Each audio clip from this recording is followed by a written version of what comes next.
बिस्मिल्लाहिर्रहमानिर्रहीम। मेरे सामने एक वीडियो आई जिसमें बहुत ज़बरदस्त सबक है।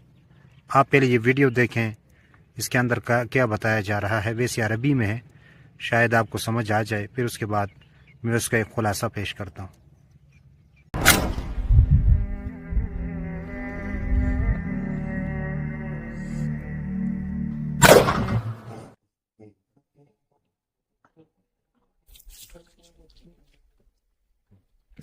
لدي أخبار هامة. تكلم. أصحاب البشرات السمراء يقتلون ويدفنون وهم أحياء، يقتلون من أبناء جلدتهم بسبب مطامع سياسية واقتصادية خبيثة. وهناك أمر آخر لا أعتقد أنه مهم في هذا الوقت. وما هو هذا الأمر؟ تكلم. ذهبت إلى مساجد القرية لأتفقد أحوال الناس، فوجدت أئمة المساجد يتصارعون في كلامهم أمام المصلين وطلاب العلم. اذهب وأكمل عملك، أكمل الزراعة. لماذا تنطق الأذكار جهرا بعد صلاة الجماعة؟ وما يضرك إن نطقتها جهرا؟ أخبرتك مرارا وتكرارا بحجتي. وأنا أيضا أخبرتك بحجتي. السلام عليكم. وعليكم السلام. يا أئمة الهدى، أتسمح لي بكلمة؟ طبعا. ولكن خارج المسجد لكي لا نشوش على طلاب العلم.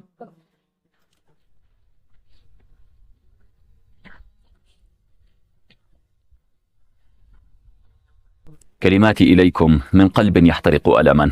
انظروا حولكم، أمتنا تنزف في كل مكان، والمخططات تحاك ضدنا ليل نهار، وأنتم في ساحة آمنة بين جدران المسجد تتصارعون على أمور اختلف فيها الصالحون عبر العصور. ولكن هل اختلف الصالحون فتخاصموا؟ أليس هنالك متسع للاختلاف؟ أليس في الإسلام محبة تجمعنا؟ لنترك جدال من الأكثر حبا لرسول الله، ولننظر من الأكثر اتباعا لسنته. والتين والزيتون وطور سينين وهذا البلد الأمين لقد خلقنا الإنسان في أحسن تقويم. أيها الناس، إنا لله وإنا إليه راجعون. العدو خرق الهدنة وقتل المزارع. أسمعتم؟ رحمه الله. إنا لله وإنا إليه راجعون. المسجد يشبه المستشفى، وأنتم تتناقشون في لون ثياب الأطباء، بينما الجرحى ينزفون في غرف الانتظار.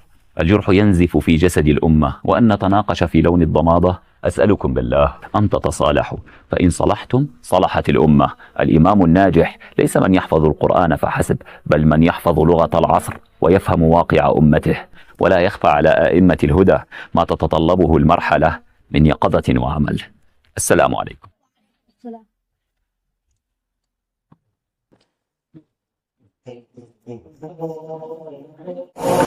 तो जी, आपने वीडियो देख ली जिसके अंदर जो है वो ये बताया जा रहा है कि उम्मत मुस्लिमा कट रही है, और आइमा मसाजिद जो है वो आपस में लगे हुए हैं कि नमाज के बाद ज़िक्र किस तरह करें, बुलंद आवाज़ में या आहिस्ता आवाज़ में, और उसके ऊपर अपने अपने हुज्जत पेश कर रहे होते हैं।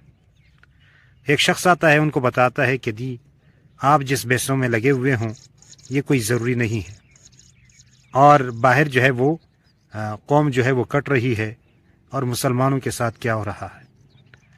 तो एक ज़बरदस्त वीडियो है। आखिर में वो एक मिसाल से भी समझाता है कि इसकी मिसाल यूँ है जैसे आप लोग जो है, मस्जिद जो है ये एक अस्पताल है, और आप उलमा जो है ये उसके डॉक्टर हैं, और एक मरीज़ आता है जिसका ज़ख्मी है, उसका खून निकल रहा है, और तुम लोग जो है ना आपस में ये कह रहे हो कि पट्टी का कलर कैसा होना चाहिए, जबकि वो मरीज़ खून बहा रहा होता है, उसके ज़ख़म से खून जारी है। और इसी तरह हो रहा है कि बाहर कौम के साथ क्या हो रहा है, और हम किस चीज़ में लगे हुए हैं। वे कहता है कि तुम्हारा बड़ा ऐसा था, काफिर था, उसके ये अकायद थे। दूसरा कहता है ये इसी पर जो है वो कौम को इसके पीछे लगाया है। बस अल्लाह ताला से दुआ है कि अल्लाह ताला हम सबको सही बात समझने और उस पर अमल करने की तौफीक अता फरमाए। आमीन सुम्मा आमीन या रब्बल आलमीन।